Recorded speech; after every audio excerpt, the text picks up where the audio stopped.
hello everyone मैं ऋतुमणि आको आहिलो आज एटा नतुन भिडिओ लय आजिर भिडिओটো होइसे एया लोकेल मुर्गी मैं अकमान समय तेलत भाजी लय तात दुटा पियाज गुৰি কৰি লৈছো আৰু এইফালে অকমান নিমখ দিছো দি ভালদৰে লৰাই আছো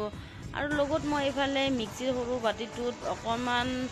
মানে পেজ এটা বনাই লৈছো তাত দিছিলো মই আদা নহৰু হালধি পাউডাৰ জিৰা ধনিয়া জালুকৰ গুৰি আৰু তাতে লং দালচিনি দি মিক্সিত পানী দি মাৰি লৈ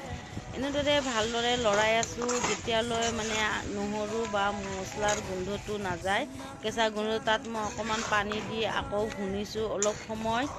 আৰু এনেকৈ ভুনি মানে বহু সময় মই পানী দিছো আকৌ লৰাই দিছো আৰু যেহেতু আজি মোৰ তৰকাৰীখন কালাৰটো উঠা নাই যেহেতু মই জলকীয়া কেঁচা জলকীয়া ব্যৱহাৰ কৰিছো আৰু এনেকৈ কেতিয়াবা পাতল জোল খাবলৈ মন যায় আজি এনেকৈ মই বনাই দিলো আৰু যদি ভিডিওটো চাই ভাল লাগিছে প্লিজ লাইক কমেন্ট